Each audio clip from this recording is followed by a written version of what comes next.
afraid of disappointing the people that I love. I often forget that I am someone I love too, and I need kindness just as much as I believe the people I love do. And this quote comes from Nikita Gill. She's an Irish Indian poet and playwright. And her words start us off this week all about having compassion around perfectionism.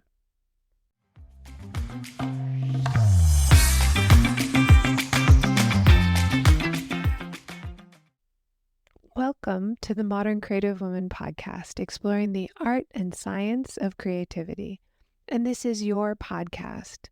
This is for women like you who want to elevate their creativity and really apply creative thinking in your everyday life. I'm your hostess and creativity expert, Dr. Amy Bakos. I'm a licensed psychologist and a registered and board-certified art therapist with almost 3 decades helping women with their creativity and authenticity. Here at the Modern Creative Woman, we are obsessed with helping you build your creativity through conversations and creative insights. I'll give you the science and the art of becoming the woman you've always wanted to be.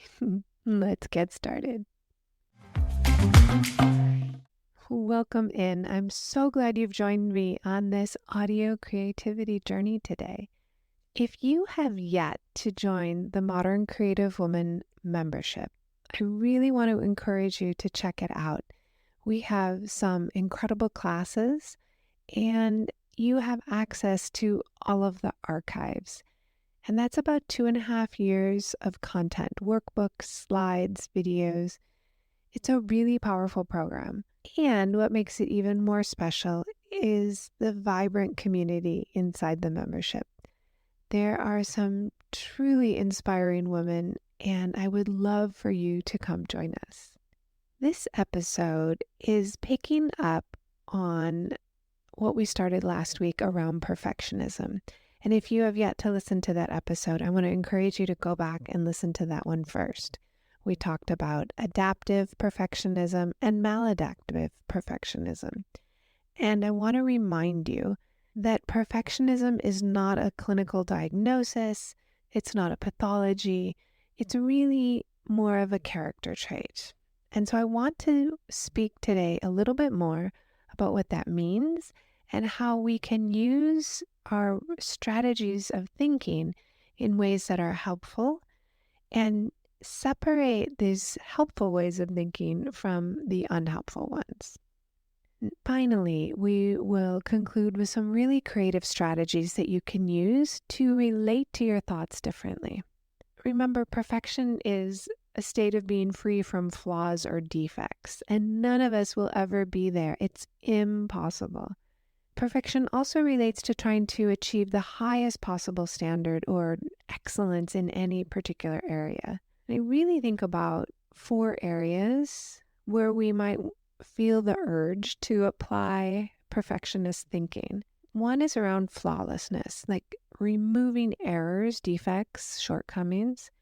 And that kind of thing works maybe when I'm editing. I can remove grammatical errors, but maybe not. Maybe there's a typo in my book. Perfection can also relate to having things complete, being fully developed, nothing missing, nothing that needs to be improved upon. Now, completion might be we finish a project at work, we complete a writing assignment, but there's so many things that are incomplete. Laundry will never be complete. Dishes will never be complete. And most importantly, our values will never be complete. We will always strive for our values. They're not a destination. They are a process. I always place my health value as most important because it supports all my other values. If I am healthy in my mind and in my body and in my heart, then I'm able to focus very easily on all the other things that are important. My health value will never be complete. It will never be perfect. The third area around perfection is excellence, reaching the utmost level of quality or performance. I'm watching the Olympics. These are athletes who have achieved excellence. They're surpassing just the ordinary standards or expectations around sport. They have achieved excellence. And the final one is impeccability. And that's really demonstrating the standard that's beyond reproach. It might be someone arguing in court a case that doesn't have any faults or weaknesses and the other side is unable to refute it. You might have an impeccable presentation that you've included all the areas that were requested by the people hosting a conference. Impeccability is really providing everything that's possible to provide. And remember that ideal, your vibrant vision or your image of how things could be, motivates us. And there's some research that says perfection can even motivate us. And you know how I feel about motivation. I think it's something that shows up. We can't rely on it. It helps us continue working. But our vision, our image, our striving towards an ideal can, in fact, give us motivation. However, the striving towards perfection can also lead to unrealistic expectations when we perceive it as an attainable or necessary goal. Right? The vision we like to hold, but when we think we must get there, it causes so much stress. I have a vision of quality health. I want to be strong. I want to be healthy. But if I must achieve it and it has to be perfect, it's not going to work. It's going to give me a lot of stress. I want to remind you, as we're talking about this, it's not a disorder. Perfectionism is a personality trait, and that can be modified. Perfectionism behaviors can be adjusted.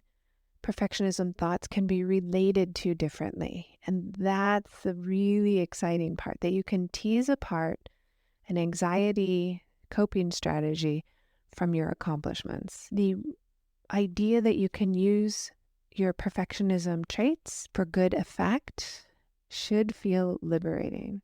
There's 6 strategies that tend to highlight perfectionism strategies. High standards, and I think of it as unrelenting standards, that there's almost no way to achieve them for ourselves internally or for others externally. It also consists of self-criticism. If you speak harshly to yourself, you don't have to. You can change it. Perfectionism also includes a fear of failure, and often people are imagining what others will think, or they are freezing up and not taking a chance because they fear there's something that will happen if they fail.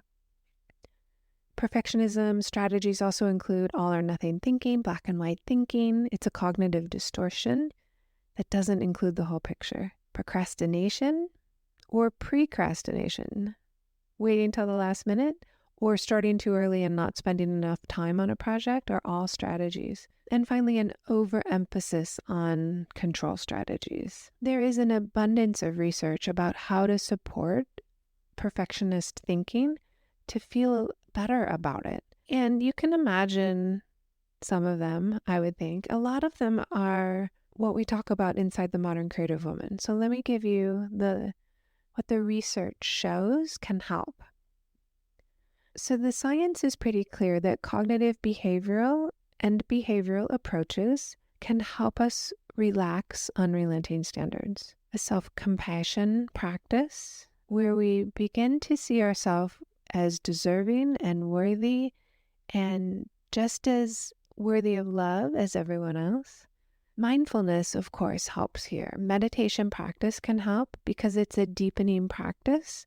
It's not a mastery practice. Making contact with the present moment. And then, of course, setting realistic goals, figuring out how to use mistakes for learning.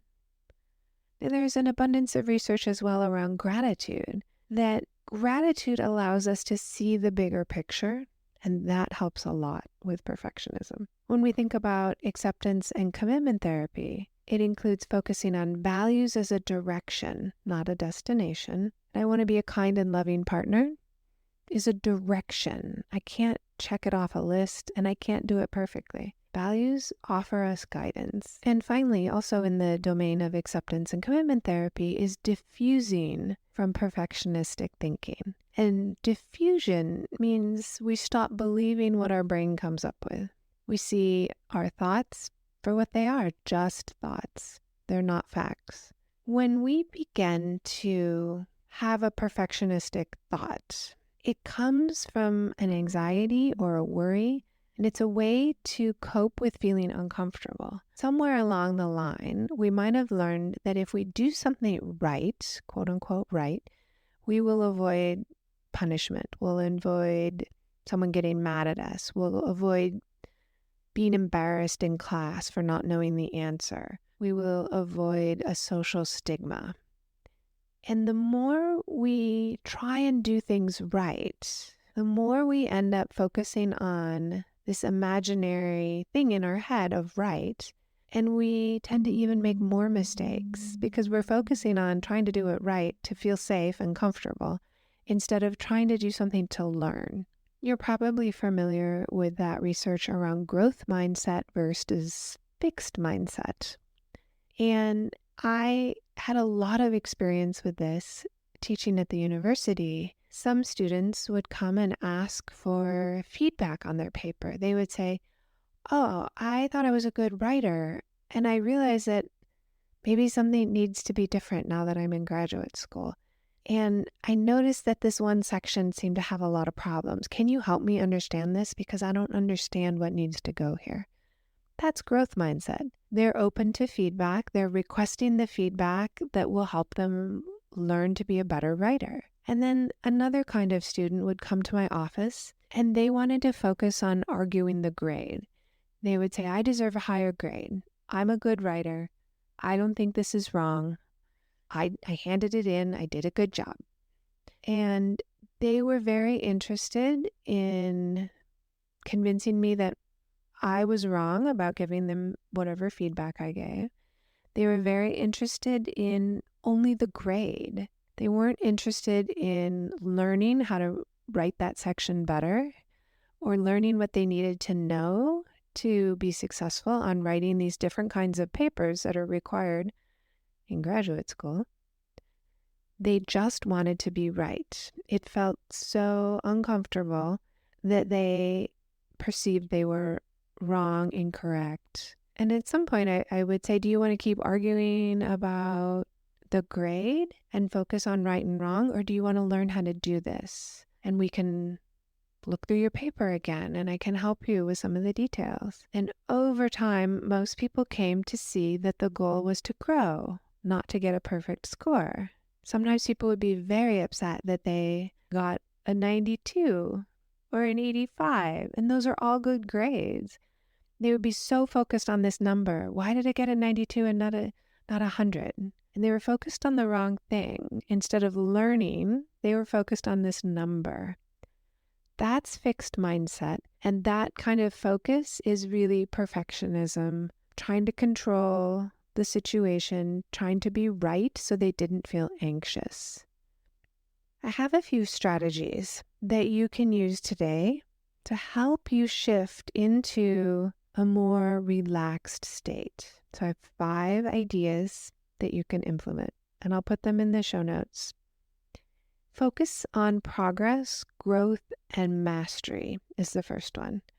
Making progress towards your value is incredibly important, and noticing how it feels to make that kind of progress will help you focus less on making perfect progress. Growth and mastery are ways of thinking about your work in very meaningful ways. If you go to yoga class and you decide you want to master a particular position that's very challenging for your body, that's a mastery-based goal.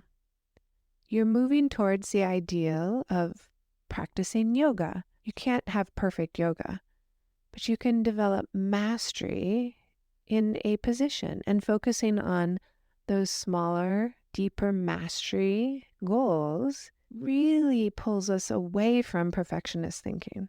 The second strategy is to use incompleteness as a tool for excellence, not anxiety. Now, incompleteness allows your brain to keep working on a problem, and a lot of creative people will use this strategy.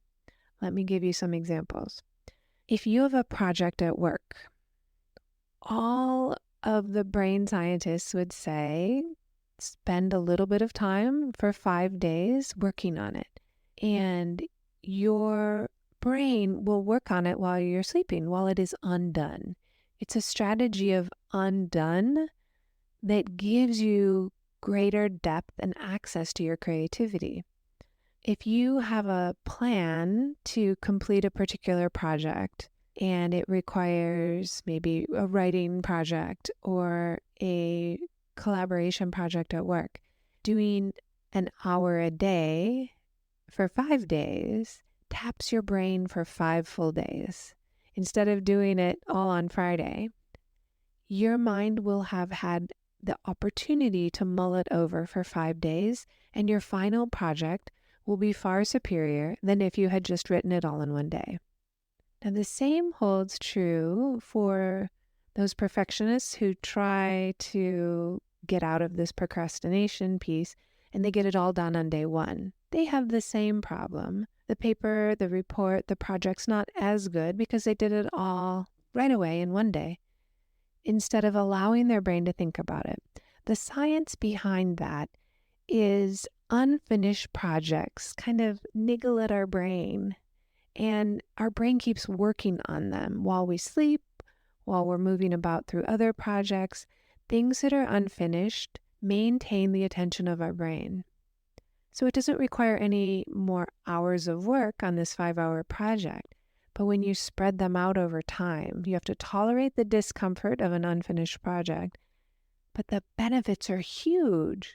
So someone struggling with perfectionism might procrastinate it or precrastinate the project, but using that ability to tolerate unfinished projects as a tool for excellence will have you writing better reports, turning in better projects. The third thing that you can do today is around mindfulness, making full contact with the present moment. It's always there for you. You can get at it, but it requires us to pay attention.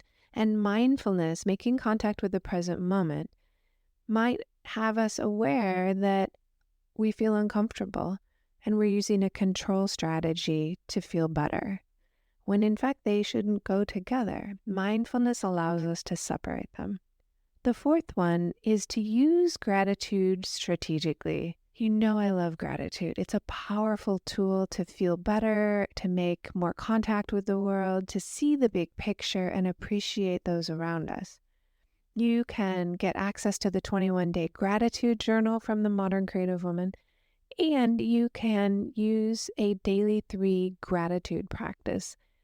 I found so many articles that just 3 gratitudes a day will improve your life satisfaction. And what it requires is writing down 3 things you're grateful for every day, not just thinking them, but writing them down. You can put it on a Post-it note and throw it away if you want, but the act of writing them, do it before you go to bed or first thing in the morning, will change you qualitatively. And the 5th suggestion is to get up in the morning before you do anything else, go to the mirror, look yourself in the eye, and say, I love you. And if you can love yourself when your hair is disheveled, your eyes are still half closed, you're feeling sleepy, you'll start to learn to love yourself throughout the day. It's a powerful tool to embrace yourself in imperfection. I want to share a reframe that might help you. When I was growing up, I heard a lot of practice makes perfect. I heard it from my piano teacher, my guitar teacher, my band teacher. Practice makes perfect. Like I could make perfect notes if I just practiced more. And we know it's not true. We can achieve excellence. There are musicians who have achieved great excellence, but perfect, it just doesn't exist. So when it came time to talk to my son about practice, I said practice makes better. Practice makes things better. makes your performance better, makes your learning better. And that's the only thing we can really strive for, is better. And he came home from school one day and said, some teacher told me practice makes perfect. I always thought it was practice makes better. And we had a really good conversation about it. It really does take the pressure off when you're not going for perfection.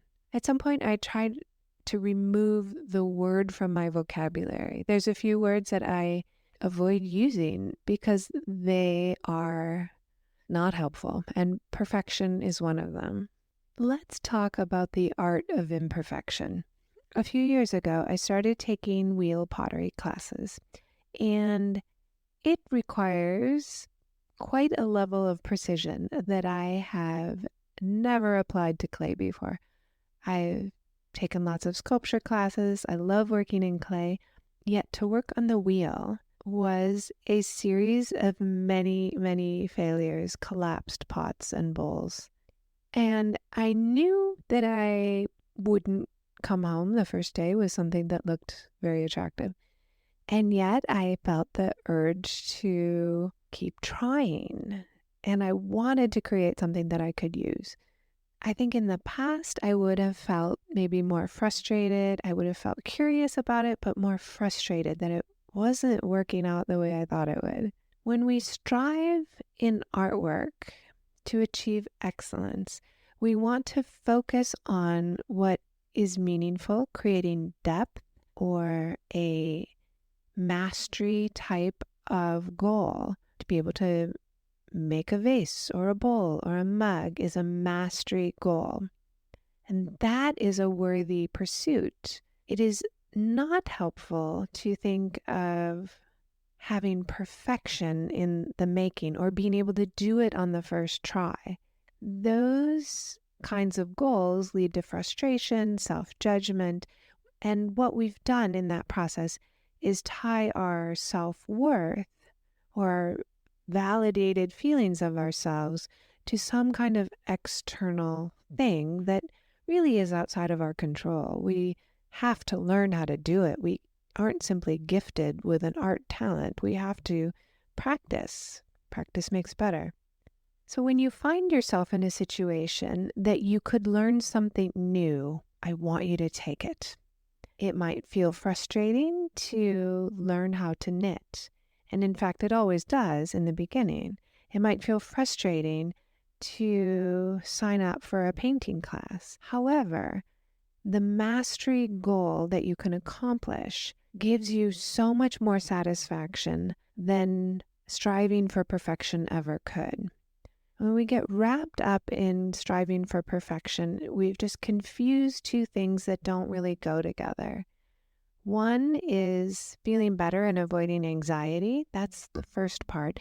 And we pair it with the idea that if we do something on the outside, if we do it quote unquote right, then we won't feel anxious. And the more we practice doing things imperfectly, the more we can separate those two concepts. When we have perfectionistic thinking, we've somewhere along the lines paired it together that we can feel better, we can feel safe, we will not be judged, we will not be embarrassed or ashamed if we do it right. And we need to separate that idea with the striving towards mastery. In art, there is no perfection. It simply doesn't exist. So when we focus on mastery of a skill or improvement on a skill, we are taking steps towards our values and towards deep satisfaction. It allows us to see the whole big picture because imperfection and mistakes really are a part of life and they're not dangerous. They may have felt dangerous in childhood to make a mistake. It may have felt shameful, but there's no harm in imperfection and there's no harm in making mistakes anymore. And the more we can experience making a mistake, letting go of control, allowing the paint or the clay to be a part of our experience instead of controlling it, we can feel more and more at ease and have to rely less on an external project to feel good and feel safe and to lower our anxieties. I will really want to encourage you to try something that you don't know how to do. You can take a class, you can figure out some YouTube videos to learn a new skill, you can have a challenging conversation with someone. Whatever you do to experiment with the possibility of not doing it right will help you in all areas of your life. Have a wonderful rest of your week. Now that you know about how to use your creativity, what will you create? Want more? Subscribe to the Modern Creative Woman digital magazine. It's absolutely free and it comes out once a month. And I know you can get a lot out of the podcast and the digital magazine. Yet when you're ready to take it to the next level, I want you to know you have options inside the membership. And if you're interested in a private consultation, please feel free to book a call with me. Even if you just have some questions, go ahead and book a call. My contact is in the show notes, and you can always message me on Instagram. Do come find me in the Modern Creative Woman on Instagram, Facebook, and Pinterest at Dr. Amy Pacos. If you like what you're hearing on the Modern Creative Woman podcast, I want to give you the scoop on how you can support the podcast. You can be an ambassador and share the podcast link with 3 of your friends. You can be a community supporter by leaving a 5-star review if you think it's worth the 5 stars. And you can become a gold star supporter for as little as $3 a month. All those links are in the show notes. Remember to grab your free copy of the 21-Day Gratitude Challenge. The link is in the show notes, and you can find it at moderncreativewoman.com. Have a wonderful week, and I cannot wait to talk with you in the next episode.